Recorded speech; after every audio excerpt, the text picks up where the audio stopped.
Let's have a sit down. 2:30. Just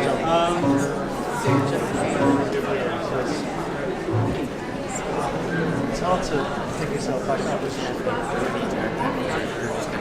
Why is it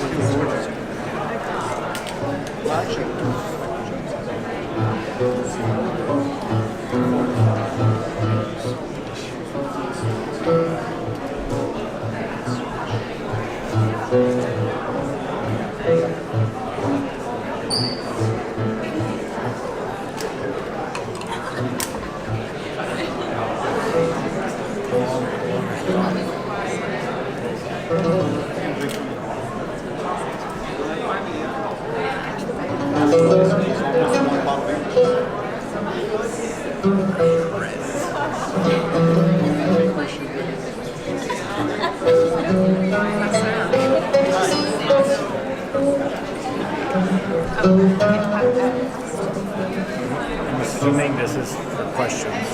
There's the glass. Did you want to take the view live? I didn't meet Ross, I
Valentine's Day. I couldn't do it recently. Yeah, I did. Oh yeah?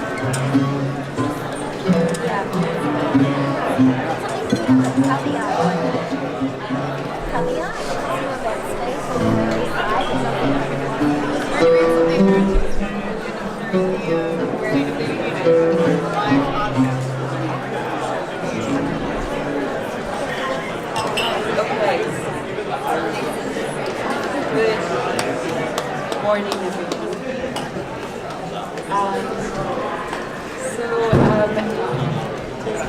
Yes, I do generally speak quietly. So, this is the prologue, and I wanted to share with you today a painting as well as this valise.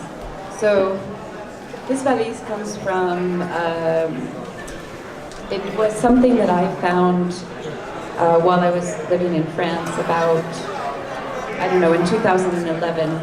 And I picked it up outside of where I was living and decided that it was my home because I was looking for home, you know, on a very personal, intimate level.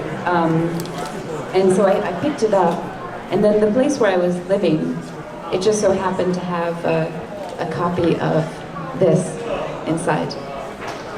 Just a moment.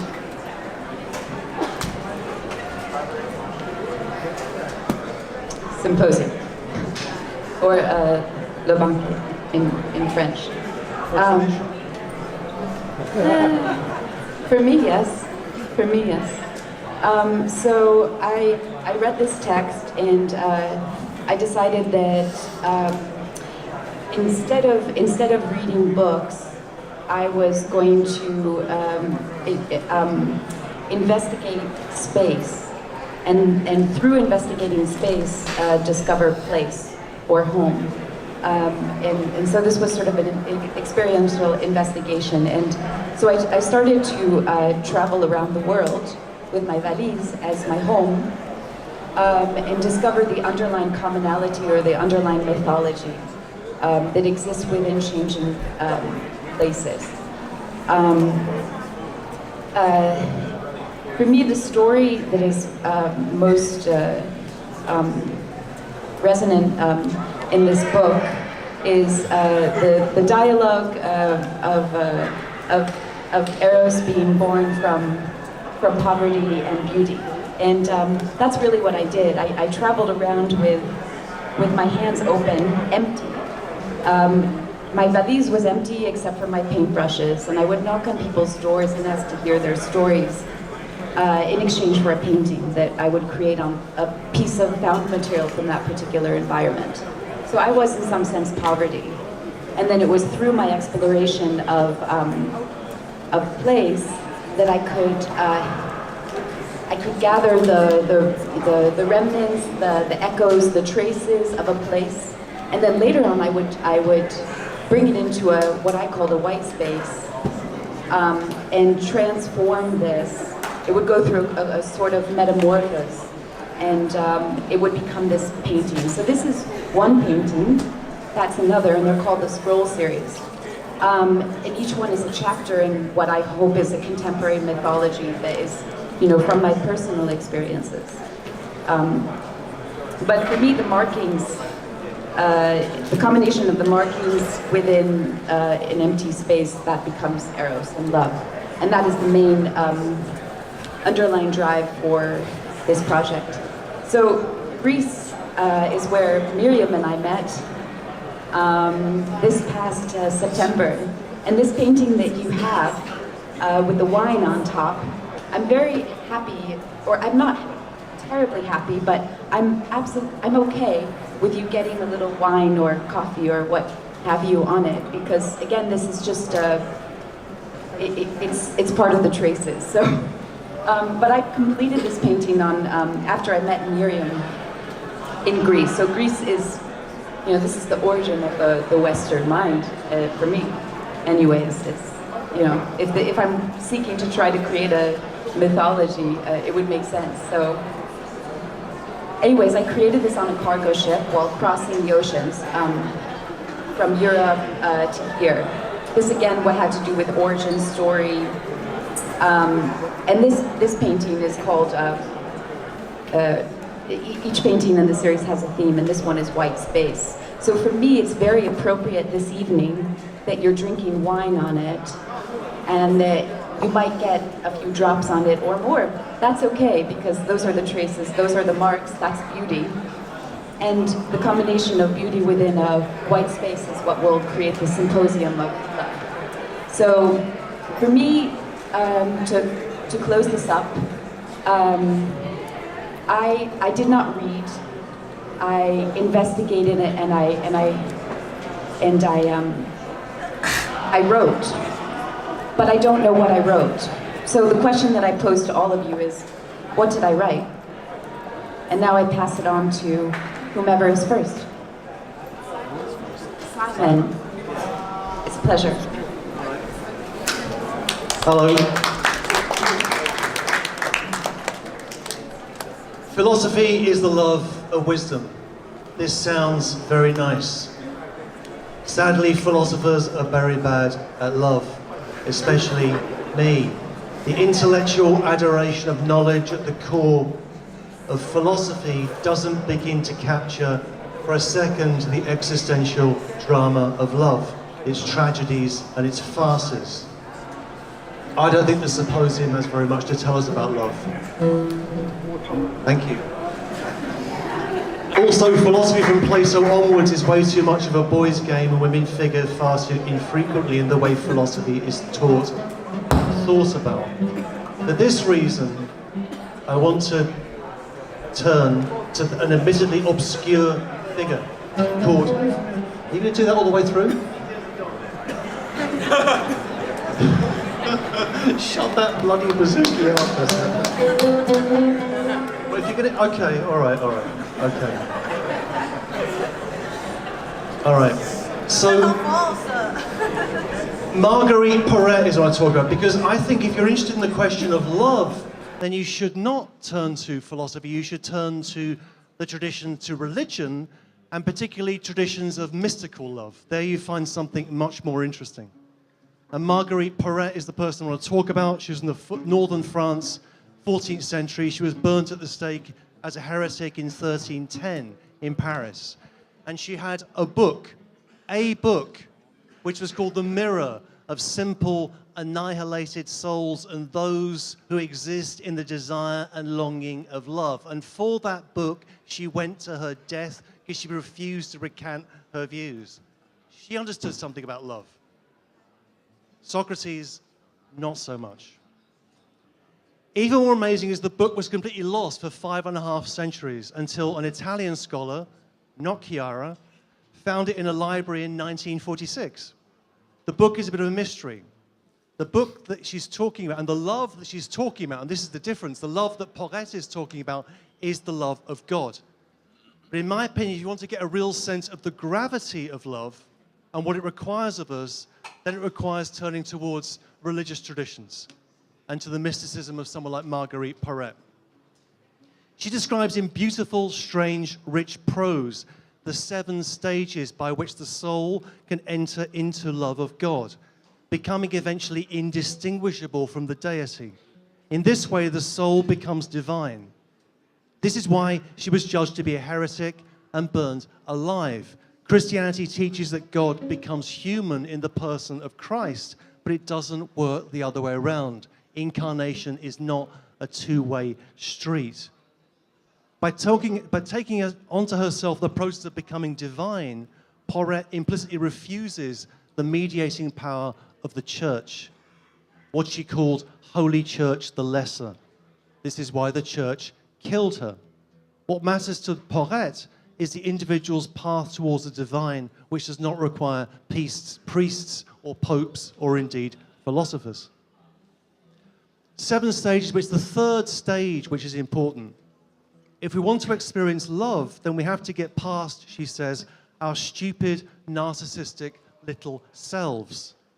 Perret's language becomes violent when she describes the process. She says, and this is the line that I find extraordinary, one must hack and hew, one must crush oneself, hacking and hewing away at oneself to widen the place where love will want to be. That's what love is. Hacking and hewing away at yourself in order to open a space where love can enter in. Nothing like that in Plato. Love is not some relation between 2 little egos, each wrapped up in its own eggshell. I like you, you like me, let's hook up. Then if it gets serious, we'll become exclusive, move in together, or if it gets really, really serious, we'll buy real estate together. This understanding of love, which is the dominant view, reduces everything to some mutual exchange of favors. I do this, you do that, and so on. Love is not like a legal contract between 2 parties who enter into a bloody agreement. If you begin from that idea of love, you haven't begun to understand the topic. And love is not about yourself in that sense. It's about the emptying, the evisceration of self. Love is an activity of crushing oneself, for Perret, hacking and hewing away at oneself in order to open a space in which love can enter. This means nothing less than what Perret calls annihilating the soul, or what the great French religious and political writer Simone Weil called decreation. Namely, undoing the creature in us. That's it. Decreation is undoing the self. The self's defensive husk. Love is not a given, and Lord knows it's not easy. Love is an act of extraordinary daring, which requires that the self leave itself behind and enter into some kind of poverty, a kind of audacious impoverishment. Now, you might say, I'll finish with this, that that's all very well for Perret, because she's talking about love of God. And maybe you don't believe in God, maybe you've got skeptical doubts, maybe you're a little bit of an agnostic or an atheist, maybe you read Spinoza, or whatever it might be.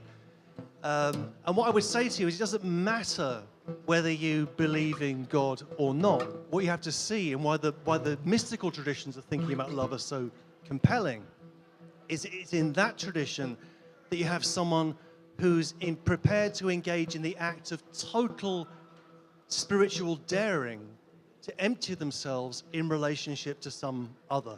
That other for them is God or Christ or whatever it might be. But I think something like that has to be transposed into our human everyday understanding of love. And that's also a reason why, I think the symposium has, in a way, little to tell us about the nature of love. The good bit is at the end. The last lines of the symposium, as you might know, if you read it, it's Socrates, they're up really late, and they promised they weren't going to get drunk because they had been drunk the previous night, because they're all so hungover, the people in the symposium. They said, we're not going to drink, we won't have flute girls, and it all goes badly wrong. Alcibiades breaks in, he declares his love for Socrates, blah, blah, blah. And then Socrates, as is his wont, drones on and on and on. He'll beat you into submission with his endless questions. And the final scene of the symposium is we have Socrates talking with the two people who are left awake, like you two who are left awake tonight, who are Agathon and Aristophanes. Agathon, who just won the prize for the best tragedy in Athens, and Aristophanes, the great comic writer. And Socrates is explaining to both Agathon and Aristophanes, the tragedian and the comedian, that the writer of a tragedy has to be a writer of a comedy, and the writer of a comedy has to be a writer of a tragedy. At which point Plato says, and this is a bit about Plato that I really like, he says Aristophanes fell asleep. And you might feel like falling asleep now, but Socrates didn't fall asleep. He could drink through the night. He gets up the next, he doesn't get up, he just carries on the next day, and he goes, washes, and goes back to the agora to look at young boys, as was his wont.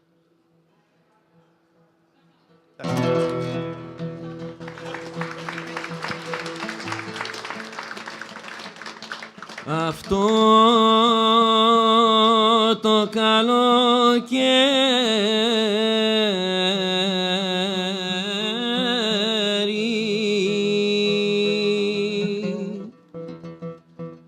μαύρο το πέρασα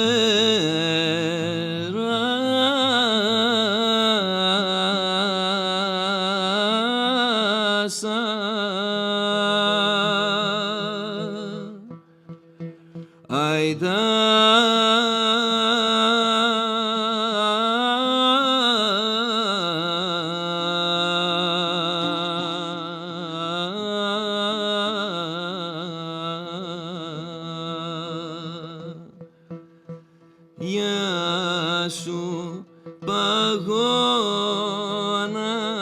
μου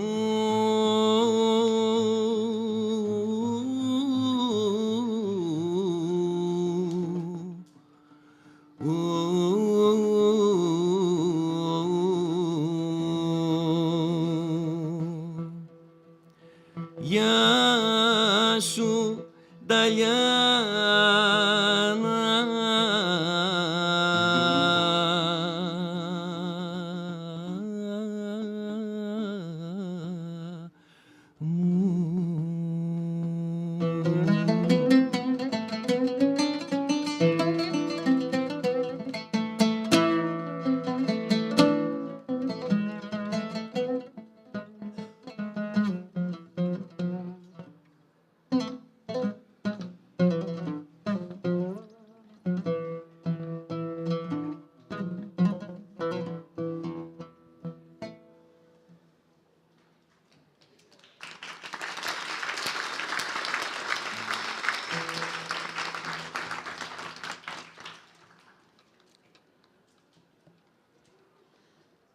I'm not going to talk about God or Socrates.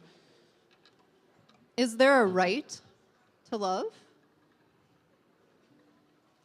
Our attempts at loving one another are just another artifact of commodity culture, which tells us to wager ourselves as a form of exchange, embarrassed, spurned. Love's rejection makes a plea for justice, to right the wrong of recognition, which belies the hope for a better future. We want to believe in love. Flushed, hot to the core, this is the refusal of romantic love. A sneering mistress that makes us reject everything we thought we knew, leaving us with nothing, not even a breath of hope. You denied me, and so I must deny you. The particular is subsumed within the universal, like Jonah in the whale. Still, we go on, desperately betting on love. We relinquish all autonomy in the hopes that we might find something of ourselves in loving. But we are left with a little less of ourselves each time we are done. Yes, there is no such thing as good love. Overcome with this recognition, we cast ourselves back out into the world. If there is no right love, then what is this undeniable sense? Love is mine and never wholly mine. I can not grant love alone, and yet I alone must love. But how am I to love? The idea that it can be done well is an illusion. We mistake fate for justice and fall into a chaotic trap. This is the treachery of romantic love. Perhaps instead of inquiring after the nature of love, we might ask, how does love end? Imagine a mad poet wandering in darkness, intoxicated by the night's incorrigible black, walking along unknown streets, waiting for a glimpse of his nausea. He is overwhelmed by an intoxicating desire to be near that which gives him the most pleasure. The least glimpse of her is a weak, messianic moment that collapses all time and throws him back upon himself. What ruin! Frailty born into the very flesh of him. He moves in this destructive mode, ceaselessly tearing apart, longing after what must destroy him. His delight is not love at first sight, but last. And understanding the very nature of love, he insists that each love is experienced as unique. And so he rejects the notion of repetition, of repeating it elsewhere later on. The idea that love might be reproduced, remade over and over again, is the layman's folly. He knows nothing of love, and so he is punished for his perverse desire, trapped in the tedium of always finding love anew. He is doomed to wander until he dies from love to love. But our ambling mad poet understands something the layman doesn't. The only way of knowing a person is to love them without hope, which is why he must remain at the end of love, in the spacious, destructive capacity of her enchantment. So it is with him and the heartsick widow. We must never arrive at love, only appreciate her from a distance so that she might be born again. But what proof do we have of love? When those before us imagined man in a state of chaos, they never imagined love. There was only an indiscriminate sense of self, left alone to wander, gesturing wildly in the state of nature. Can you imagine walking in circles day after day, experiencing a life of abandonment? And then one afternoon, between the pages of a book, finding a folded note? What would it take for you to unfold that paper? Knowledge and love interwoven, the propensities that follow us throughout our lives are born into the spring of our awakening. We know each love can only become what came before, so we never stop looking. Hours spent staring at kitchen tables and nightstands, wooden arches of door frames too weak to walk through. Fear impinges and fuels desire. I long for you to see me as I think I am, as she did. Can there ever be recognition of such hidden longing? I'm reminded of my friend's words. To be loved by everyone who knew me was my most ardent wish. Yes, this would be evidence, proof of love, the fulfillment of secret desire. I imagine love much like my friend who said these things, boyish, naive, burning with hope, finding such joy in his failures, falling at the feet of an imperious mistress, obeying her mandates, imploring pardon, inflamed by the imagination. These are the most exquisite enjoyments of love. Still, what do we see when we look at love? Despair, splitting, cutting, tearing, nature, poetry, romance. We try to escape this isolation by turning in upon ourselves. Love appears as the outlet of despair, but it is always failing. We must reject these external means and find a sense of stillness within our own breath. How are we supposed to love without mourning? A solemn resignation, caught between the desire to devour and the desire to remain alone. I can only love you if you remain yourself. That is a self apart from me, the subject and object of your own making. You can try to become more, but it is impossible to split one into two. But for a brief, quivering moment, it is a moment of cruelty, the fulfillment of a promise that can only ever be broken. This is why cruelty becomes love. Each cut, each lash is a sign of that fleeting ecstasy, a sensation of pleasurable torture, of pungent cruelty. Anvil or hammer, both. Samson lying at the feet of Delilah, cruel laughter of Apollo. What divine elation wrapped around most monstrous deeds. This is what you look at when you look at love. Flesh made sacred. And when we see love this way, we know that she is not beautiful. She is wicked and ugly. Should we praise her anyway? It is easy to be beautiful. It is difficult to appear so. Everyone knows that beautiful women are condemned to unhappiness. Their only choice is doom. Is it possible to defy the burden cast upon these unfortunate souls to slip the hands of fate? Truth is found in the oracle's question, not the answer. The question reveals happiness as the desirable object, forcing us to believe that we should weigh one against the other, muddled between thoughts and this terrible feeling. Horror, sweet, other voices, uninvited. All secrets, burning, insane. I try to tame them and fail joyfully. How did the Trojans stay awake all night? Alice didn't forget who she was when she fell. Benjamin carried around a pocket full of figs. I want to tell you a story. I heard about Hannah and Heinrich.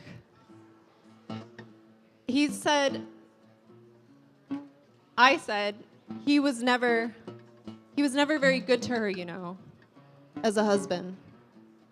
Anyway, she was still married to her first husband when she met Heinrich in Paris doing political work. They were helping people escape from the war. And one night when they were working together, he turned to her and said, "You are in love with me. You just don't know it yet."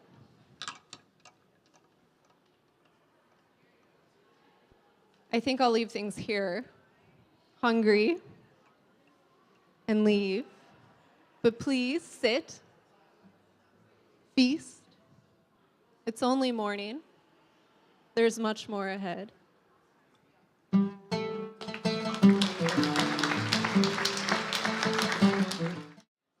But it's true. I have to give him that when we fall in love, it does seem like there's no one else in the world nearly as adorable and delightful as this person who seems to be our perfect match. And it really does feel like love will last forever when we first fall in love. We can't imagine not being with that person. And I think it's one of the reasons why we're so eager to leap into long-term commitments like marriage, like mortgages, or like children. But of course, there always comes a point when we notice some flaws, right? Sometimes of such meteoric proportions to annihilate our original belief of having found our perfect match. But neuroscientists are finding what philosophers have known for a really long time, that passion fades. Those hormones that go into hyperdrive when we first see that crush, that dopamine and oxytocin, wear off. And really, we've got 2 years at best before that happens. So my question is, can we make love stay? Albert Camus said that the only serious question is whether we ought to commit suicide. But the author Tom Robbins says, who knows how to make love stay? Answer me that, and I will tell you whether to kill yourself. The problem is that often lovers do end up wanting to kill one another. We keep promising till death do us part, even when we know there's a pretty good chance love won't last.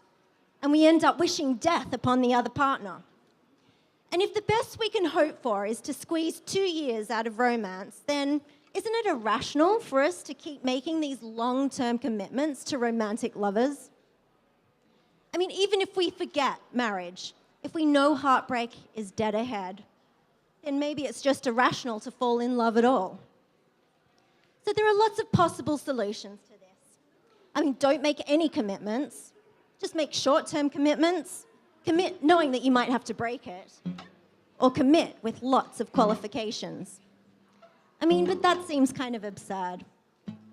Kierkegaard said that if we're invited to a party, no one thinks to say, well, I shall certainly attend your party, but I must make an exception for the contingency that a roof tile happens to blow down and kill me, for in that case, I will not be able to attend.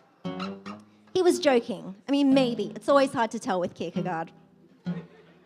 He makes a really good point, though, that making a commitment is a leap into the future. But it's really hard to predict the future. And so we don't know whether we will be able to fulfill our commitment or, more importantly, even if we're going to want to. So this is the problem with romantic loving as well. Yes, it's beautiful. Yes, it's intoxicating. But it's also unstable because it depends on sexual and emotional impulses. We don't know whether love's going to last and for how long. And so if you think about it, you're sure to end up wallowing in what Kierkegaard calls lovesick fear and trembling. So to escape the abyss of romantic uncertainty, Kierkegaard recommended taking a leap into marriage and ultimately into a religious commitment. So instead of committing to a lover, commit to love. We can't control whether the other person is always going to love us back, but we can commit to ourselves, to being a loving person who does loving things. So Kierkegaard's solution is like an irrational commitment. But this doesn't sit so well with me. Because isn't there something zombie-like about doing loving things, committing to just being like loving actions without the passion for your lover behind it? And so I'm sure even the most virtuous of us will struggle to keep being loving when the other person is just being a jerk. So we could take a more rational approach. An ultra-rational person wouldn't commit to something unless they were absolutely convinced. And the problem is they might not do anything at all. If you're always weighing the pros and the cons, then you might never find an answer or make a decision. So Kierkegaard says you probably wouldn't even try to leap across that abyss unless you'd scientifically analyzed your thrust and projection to be sure that you were going to land safely on the other side, which ends up not really being much of a leap after all. There's no room for passion. There's no room for spontaneity. There's really no room for romance. And in love, we don't always have the luxury of time. Sometimes you need to carpe diem before someone else swipes right before you do. And since we know some of the science behind love, a rational person just wouldn't make a commitment based on love. They might do it for rational reasons like power, status, and money, but none of those things are going to make love stay either. So what do? Well, instead of leaping into a commitment, maybe we choose in the context of incomplete information, and we do so with the best knowledge we have at the time. We might be proven wrong. We might find out our lover was not the person we thought they were, or that they changed. But that's okay. We can still change our minds in light of new knowledge, can't we? Well, the problem with this kind of commitment is that it implies that there are differing degrees of commitment. You're only ever a little bit committed, which is a bit crazy, like if you're only slightly married or slightly pregnant. It just doesn't make sense. So if you walk into marriage with the view that you can always get divorced if it doesn't work out, well, that kind of makes the commitment a lot less meaningful. A really meaningful commitment is one that you have every intention of fulfilling. And if you're making the sort of promises in which you can change your mind at any time, then that undermines the sentiment of the whole commitment in the first place. If you take your commitment seriously, then that's going to lock you into a particular course of action and will limit some of your options in the future. So Albert Camus says that we don't really need to take this Kierkegaardian-style leap of faith, but we don't need to be so obsessed with being rational either. Now, Camus says what's important is being able to stand on that dizzying crest of absurdity. Like Sisyphus, who embraces his torture to endlessly push the rock up the hill, only to watch it roll back down again. This absurd hero finds revolt and freedom and passion in that lucidity. So I think this is a good way to approach relationships. We embrace the absurdity of love and give it our best shot. I know, it's not the most satisfying answer, but Camus would say that what's true isn't always desirable. And maybe that's the price we pay for love. We've got technology like sex bots and love drugs now. And that might, help love stay a little longer. But so far, they kind of seem to be Band-Aid solutions. Popping a pill is only going to rebalance our brain chemicals for a couple of hours.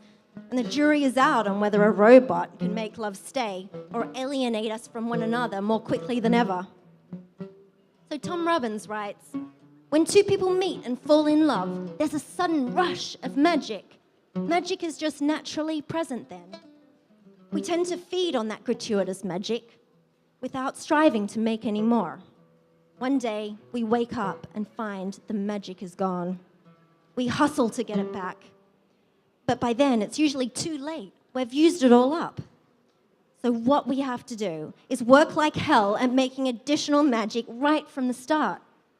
It's hard work, but if we remember to do it, we greatly improve our chances of making love stay. So I'm with Tom. Maybe we can't choose who we're attracted to or how long it will last, but we can certainly do our best to make that magic stay.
at this point is 10 to 6.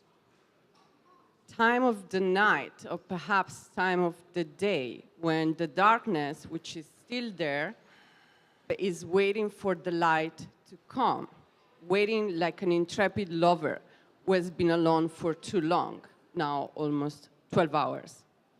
It's a time of passage, when everything is still dark, but also we can see the daybreak approaching. The opposite combine. It seems to me the most propitious time for an intermezzo subspecie eternitatis.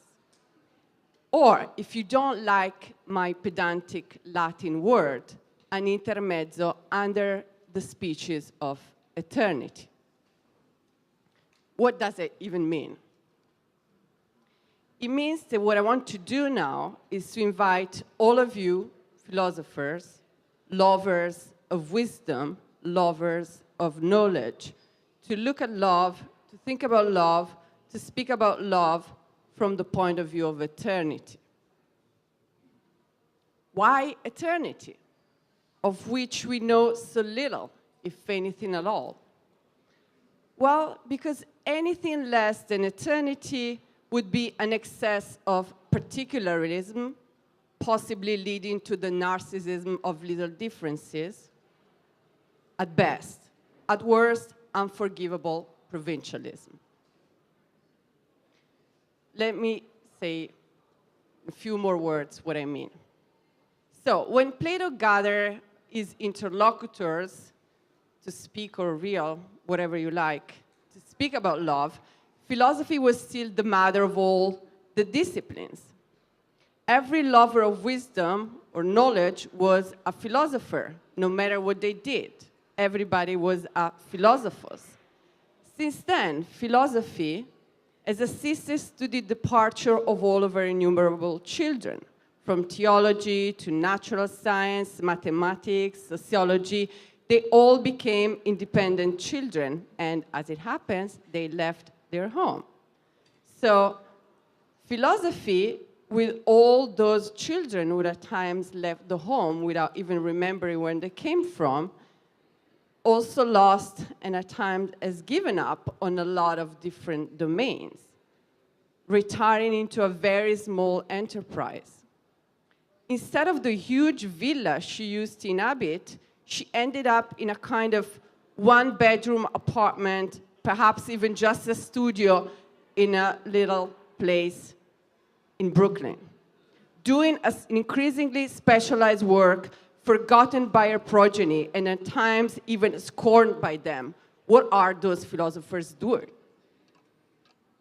Perhaps for some form of inferiority complex towards the increasing specialization of her ungrateful children, philosophy overreacted and tried to become like her own children, hyper-specialized and inaccessible to the non-adept. Why we've given up the villa for the one-bedroom apartment, I'm not yet sure, but so it happened. Anyway, the result is that instead of speaking about love in its frightening complexity, the few philosophers, and there are not many, who still dare to speak about love and take up the issue, they only do it in a very restricted way. Not love with all of its side, which goes from sexual love, parental love, fraternal love, intellectual love, and so on and so forth, but if we're lucky, just romantic relationship. But what do I say? Even just speaking about love as a romantic love is too general. Most of the time, we even are asked to take a more particular point of view. Maybe love through dating apps, maybe love as commitment for a mortgage, maybe love as a way to get a visa if you are in trouble. The problem I see with this increasing specialization and reduction of the focus is twofold. First, it cannot but appear arbitrary in its particularism. For instance, why heterosexual romantic love instead of gay love? Why romantic instead of maternal love? Whenever we choose a type of love, we exercise a choice that is most of the time arbitrary. And again, there's no end to the particularism and the narcissism or the differences. So even if we say, okay, this love, my love is better, why not mystic love? And then we talk about one mystic love, but then it doesn't fit, we want another one. There's no end. And secondly, in doing so, we tend to forget that the framework we use to look at the issue is already a big part of the answer, if not even the most important part. So, given that we don't want to fall in that particularism, why not choosing the biggest possible framework, that of eternity? If we do this, then we'll be much more prepared to include all types of loves, including present, past, and even those yet to come. It is true that we don't know much about eternity, but let's face it, we don't know much about life on this side of the world either. For instance, is the whole game here and now? How long is life going to be? Does it make sense to commit if life is short, if life is long? We don't know. So, in any case, we have to operate in a terrain with a lot of uncertainty and disagreement. So why not playing it big? Why not taking up the big questions? And together with the big question, also the big framework. So try now for a moment, even if it is just a moment, just a little intermezzo, not asking you more than this. Take the perspective of eternity. If we do so, it immediately emerges that speaking about love from the perspective of, let's say, physiological processes, should I commit, not commit, or perhaps love as reproduction of the species, hormonal changes in the body, cannot but be a bit limited, at best, at worst, naive provincialism. And when we do that, we behave like the drunk guy in the street who has lost the keys and he only looks under the lamp because that's the place where he can see better. We have to look at the entire street, even if the light is very dim, if we want to say something meaningful at all. You're not going to find the key under the lamp just because there is the lamp. We are looking for the key. So if we do so, it seems to me that we need the concept of love that can really unify all possible objects and all possible subjects of love. Not just one instance of love, not just one type, but all type of love over time, before time, and even for the time to come. Seen in this perspective, I think philosophers only find one type of love, what some call amor fati, others call amor dei, that is, the love for what is, the love for what it has been, and what it will always be. Some prefer amor fati, love for destiny, but I fear that the concept of destiny may still be interpreted in the individualistic way. I love my destiny, but I don't love your destiny. I love the destiny of my neighbors, but not those of yours. So I prefer, perhaps this will make you happy, Simon, but I'm using a Spinoza term, which probably won't make you happy. That's fine. I love you nevertheless. I prefer to use the term amor dei, love for God, where the term God is another name for unique, infinite, and eternal substance. This will allow us to include all kinds of temporalities, all types of love, sensual love, paternal love, maternal love, heterosexual love, homosexual love, intersexual love, fraternal love, material love, immaterial love, intellectual love, physical love, individual love, collective love. We didn't speak about collective love. Trans-individual love, and perhaps even trans-species love. Don't you love your pet? Everybody loves their pet. Because in the end, even those we do not know, even those animals whose existence we ignore, even plants, and perhaps even planets and rocks need to be loved. Amor Dei, that is the only love which indeed can resist the test of time, indeed, of all times, there is love sub specie eternitatis. Anything that less than that will always be guilt of an excessive particularism. Thank you.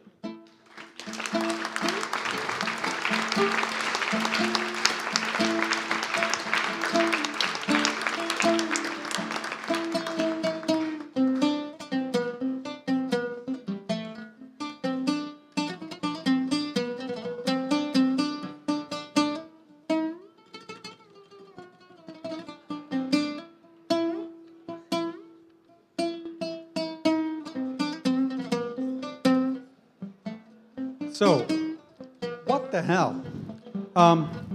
You have 6 philosophers, you give them some wine, you get 7 different opinions about something as obvious to some people as love.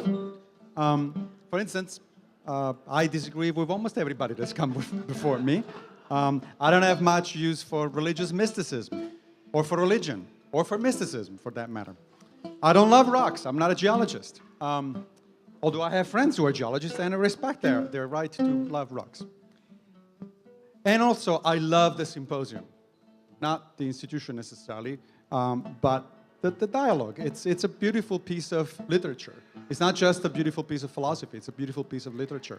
It really ought to be read, it ought to be enjoyed, it ought to be thought about. They may be kicking us out. Okay, that said, my assignment this morning, would be to talk about, to give you the Stoic perspective on love, which sounds like an oxymoron, because like, what? Stoics, love, what are you talking about? But actually there is such a thing. I'm gonna start with a short story, a short reference. I have to start doing it. I'll start doing it. I'll start dancing it. Yeah, really. Music, please. Can we, you know, let him hear what we can do. Come on. There you go. Now we're talking. Yeah.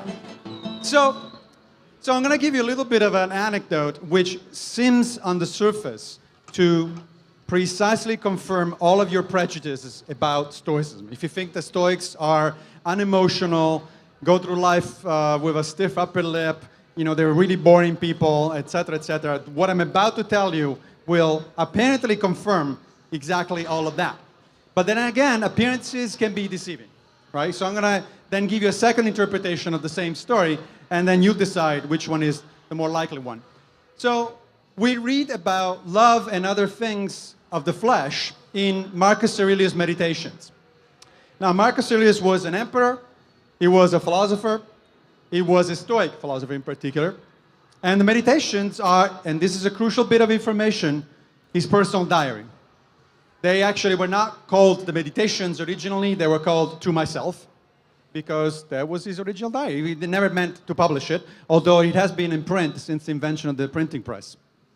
Now, there is a bit in the Meditations where Marcus says something along these lines. I'm going to paraphrase because I haven't memorized it. When you eat that precious fowl that your cook cooked for you, remember, it's just a dead bird. When you drink that wonderful Falernian wine, just remember, it's fermented grape juice. When you make love, just remember, it is really a friction between two bodies, followed by a sudden explosion of liquid.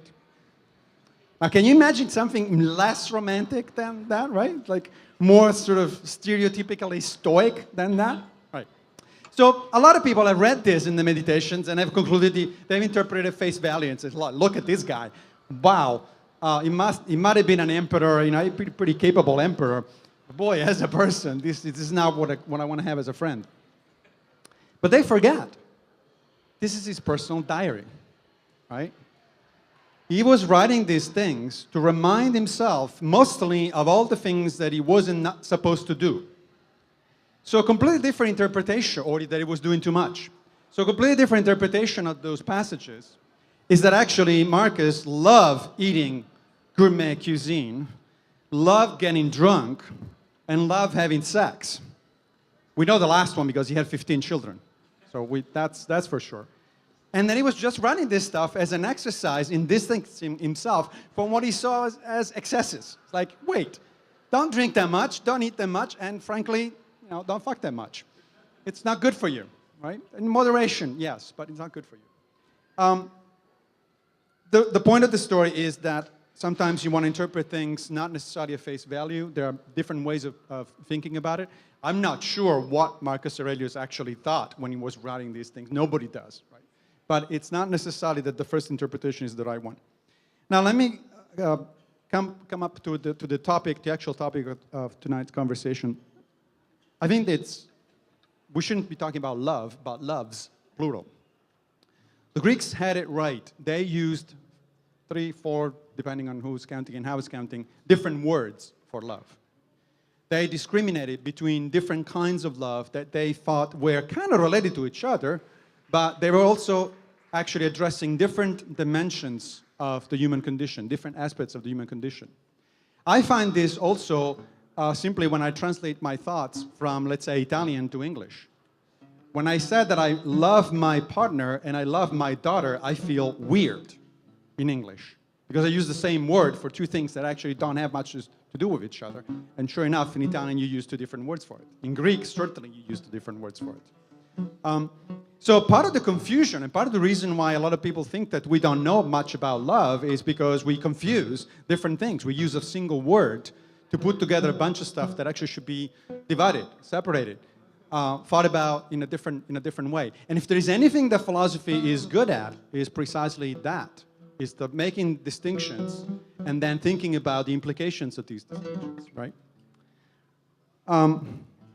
Now, you may be surprised, or maybe not after the story that I told you about Marcus Aurelius, to discover that Stoics described their philosophy as a philosophy of love and joy, which again, clearly doesn't fit the stereotype.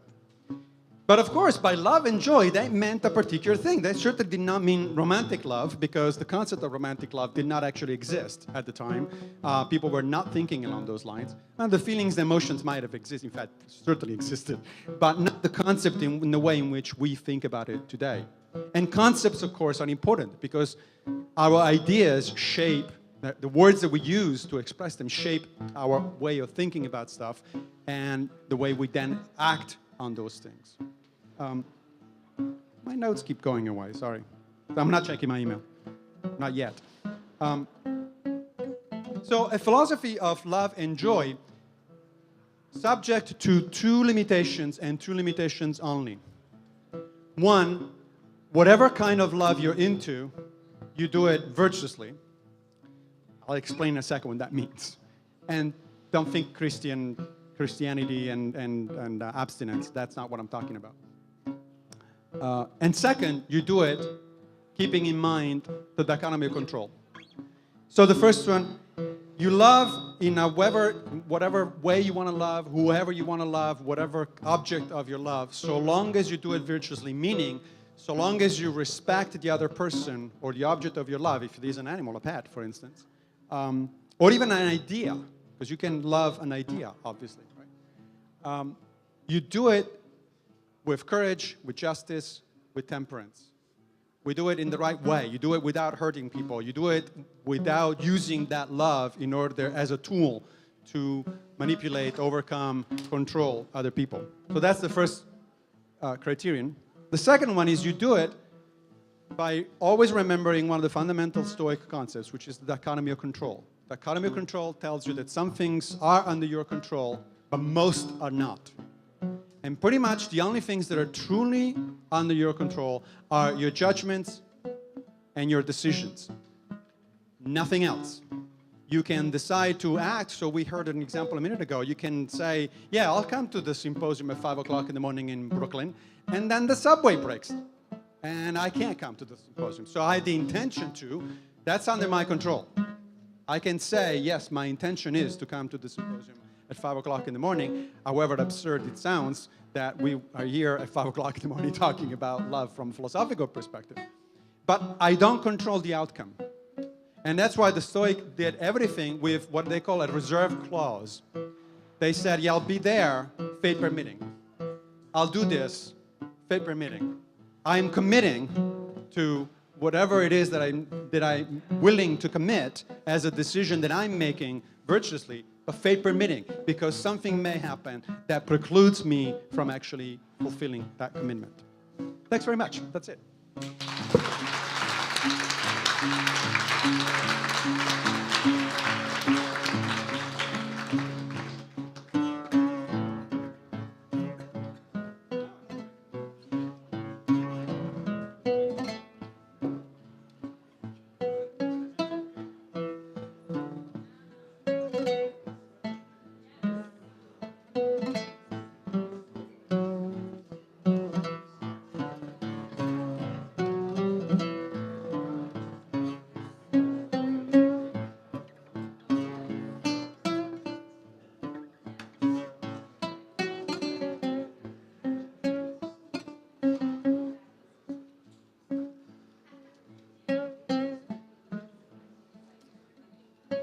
I mean, you're not going to learn anything from philosophers about love.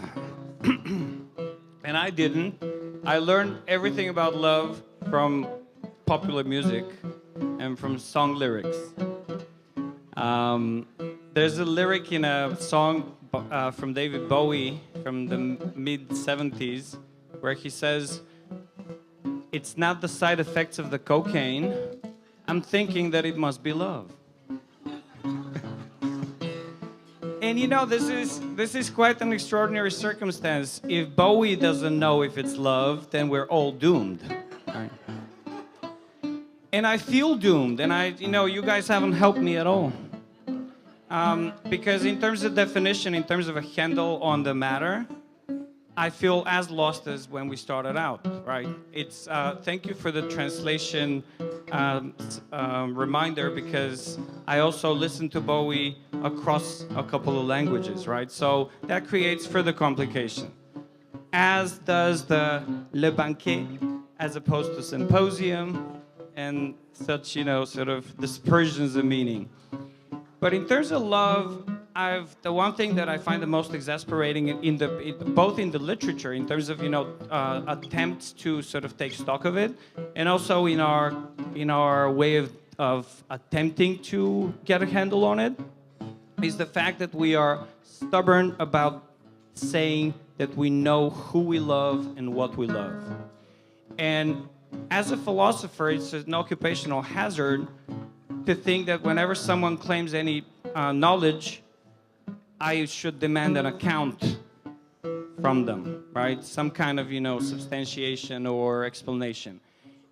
And we fail, and we keep failing.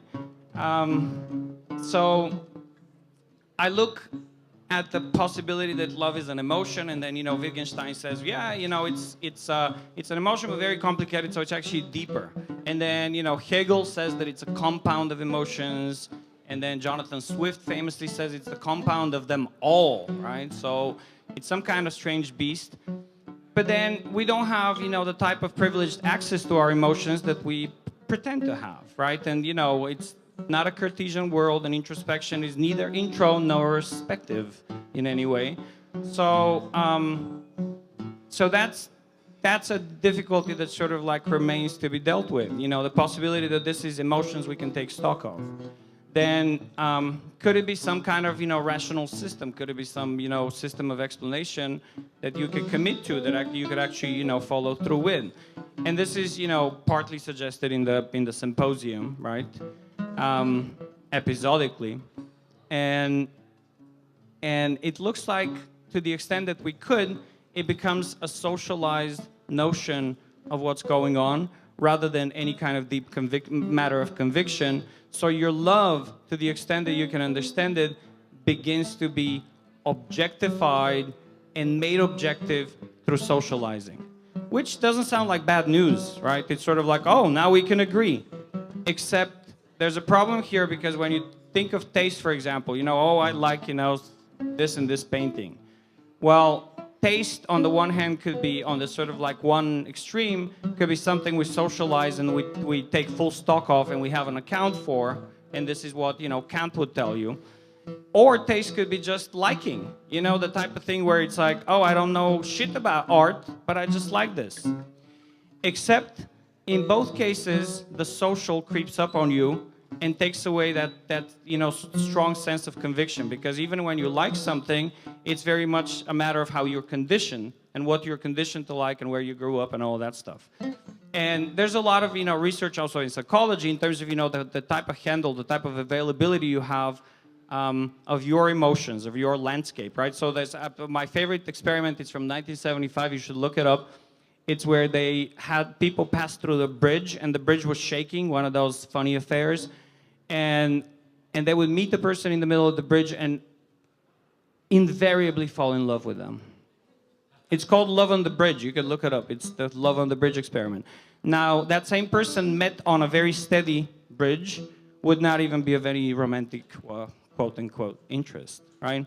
So this is the sort of the extent to which we are not necessarily in touch with our feelings.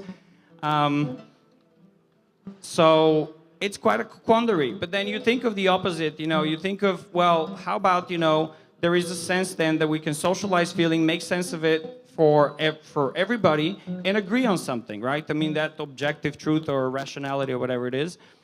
And I find Stanley Cavell very helpful. He looks at King Lear, and there's that sort of, you know, official demand for love, and he calls it a political demand, where you basically call all of your 3 daughters, and you say, you know, depending on how much you love me, you're going to get different parts of the kingdom, right? And that's really robust, and it's, you know, it happens in front of an audience, and it seems to be a system of organizing love or quantifying it or something.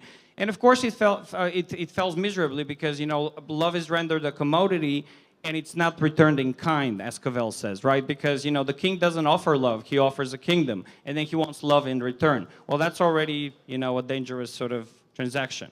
Now, what happens, Cavell thinks, is that love in such a transaction disappears.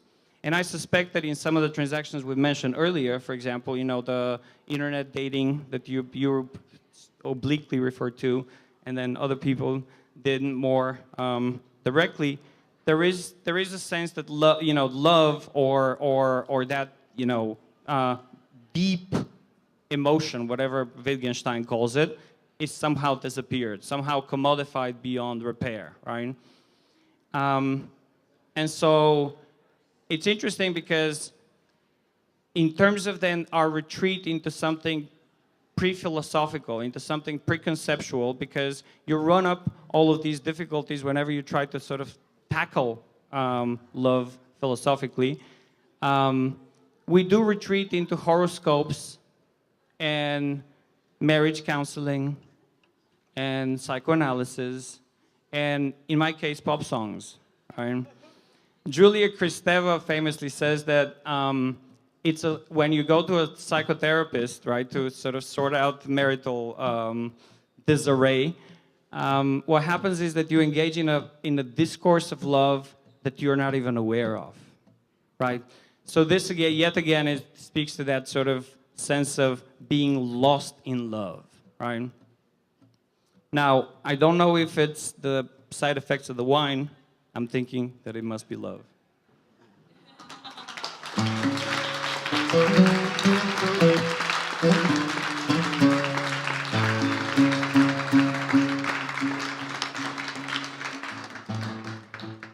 Μια πέρδικα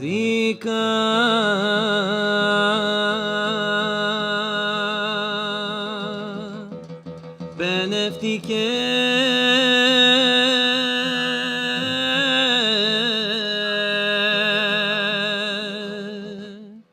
σαν Ανατολή και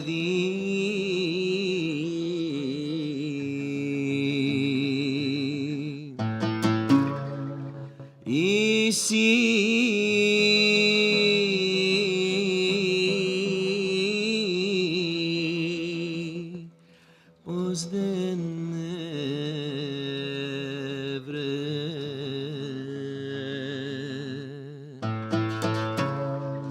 πως δεν έβρε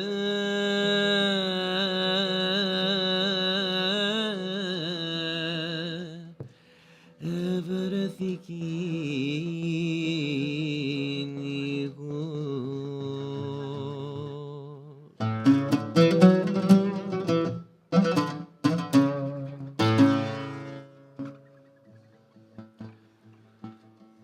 δεν ευρέθη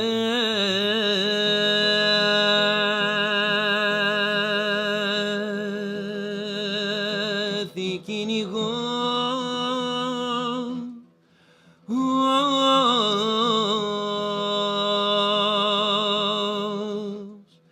για να